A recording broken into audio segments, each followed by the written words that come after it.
On this episode of True Life, we're Intro to Management students.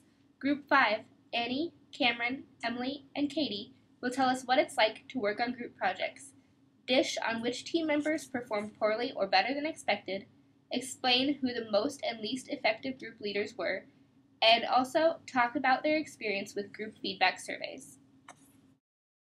There were several instances throughout all three of our projects that we had team members that performed even better than we expected. However, there was one instance in particular where we felt Emily performed even above and beyond anything we had seen over any of our projects. And the following was an example of that.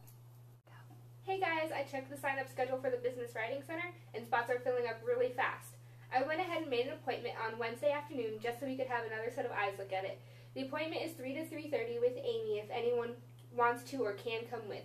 If not, that's not a big deal. I can report back with any suggestions she made. What was unique about this effort is that Emily wasn't even the team manager, but she really took initiative. She didn't just suggest that we get it looked at by another set of eyes, but she went ahead and made an appointment for us at the Writing Center. We are confident that the extra feedback we received from this visit was a big part of our success. She not only took the time to take it to the Writing Center, but she also proofread our project multiple times before we turned it in. These extra efforts set us up for both a great grade and for long-term success. Well, hey there. I was just reading our management book for class. Did you know that high job performance depends on 3 things? Motivation, which is the effort someone puts into their work. Ability, which is the knowledge, skills, and talent a person possesses. And situational constraints, which are factors beyond the individual's control, like tools, policies, and resources. Job performance will suffer if any one of the components is weak. Having motivation for getting good grades, great proofreading ability, and an excellent team to help me out was what allowed me to perform well. Hey girl, what's up? So, it's looking like I'm probably not going to make it to the meeting tonight. Yeah, I'm actually nowhere near the business building right now, and I have another meeting I forgot about, so I'll just catch up with you later. Bye! Did she just hang out on me? This is just ridiculous. Why isn't she here? I don't even want to show my face. I'm just sure frustrated. she has a good excuse. We'll do what we can without her. I doubt it. Just sucks. She should have told us beforehand, or tried to make the meeting. I don't know. Well, we'll just do what we can, and we'll send her the updates of what we talked about tonight. Okay. I didn't think it'd be that big of a deal. I had another commitment. It was only supposed to be a 15-minute meeting anyways. It's not like my absence really affected our grade that much. At least I told them, right? This instance of Annie missing our team meeting clearly demonstrates the expectancy theory, which we learned in Professor Brown's lecture. Motivation equals valence times expectancy times instrumentality. While valence was high in this situation because she did care about the group grade, expectancy and instrumentality were low. She didn't think that her absence from the meeting would be instrumental to getting a high grade, particularly because she had another commitment. Luckily, we caught her up, and our group grade was still great, but it could have definitely gone differently. Okay, team. Being that this is our first meeting, I felt that it would be a good idea to make up a kind of agenda sheet that we should use to make sure that we know what topics we want to cover, and so that we can stay on task and really just kind of set ourselves up for success on our first project, because I think it's very, very important. Cameron really set the stage as the first leader for how we would handle our subsequent projects. He volunteered to go as the first group manager before we even knew the selection process. He was very professional, organized, and confident. Cameron also started a Facebook thread to make sure everyone communicated, which we have used all semester long. We even got a brilliant on the project he was manager for. Team, considering that we got a snow day today, a rarity in college, I'm thinking we do not meet today. Enjoy the snow day. If you could please look over group activity number 1 at some point during the day and jot down some quick notes about questions 1 through 4, that would be much appreciated. According to the textbook, Cameron's effective leadership was an example of 9-9 leadership style, or team management style, because he showed a high concern for people and for production. He showed consideration by letting us have the snow day off, from our scheduled meeting, but also initiated structure by making sure we are all putting in work on our own time. Okay guys, so the project's done. Now all we need to figure out is the title, so get to it.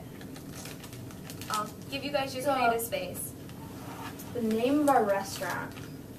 Something to do with Chicago. Katie, do you have any input here? Okay, fine. Oh, I'm just going to sit here and think for a while.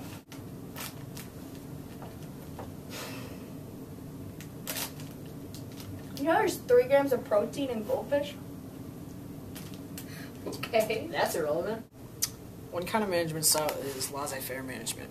According to managementstyle.org, a laissez-faire manager pays very little attention to the process and does not interfere. Sometimes it is a style that lets nature take its own course. Katie displayed this style by allowing the entire decision process up to Annie, Emily, and I, and by paying no attention to us or the process. Wait, guys, I'm confused. Guys, What? I'm confused. I'm looking at the instructions for group activity 4, and it asked if the surveys helped with our group cohesion or performance. Were you guys allowed to see how I rated you? No. Oh, good.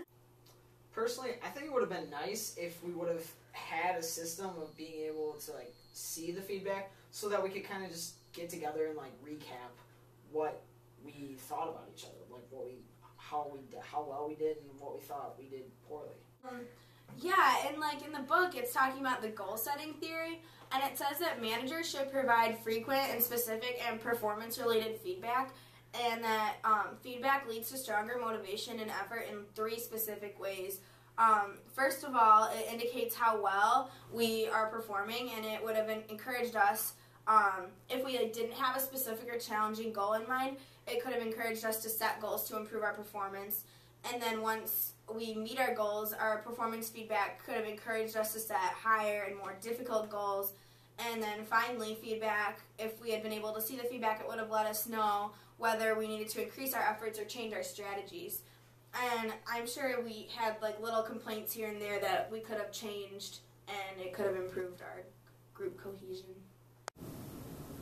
According to CIO.com, it can be uncomfortable to give feedback. However, the discomfort is usually short-lived. Withholding feedback has long-term consequences in lower productivity and damaged relationships. Feedback that describes behavior and explains impact can improve both results and relationships.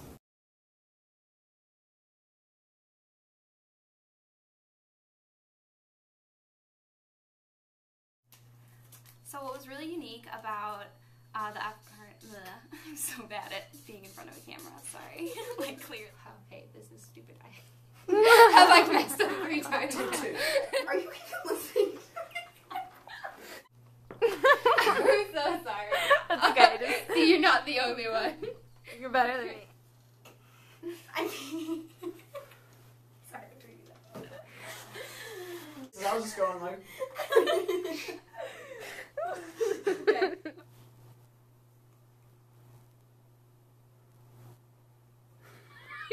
Is it going? Yes.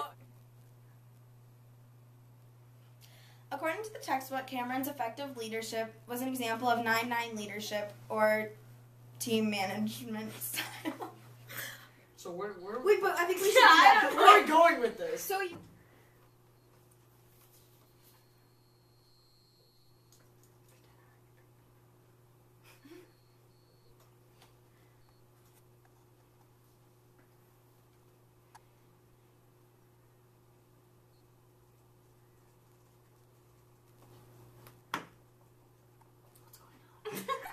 Waiting for you. I thought we were I was waiting for someone to say something.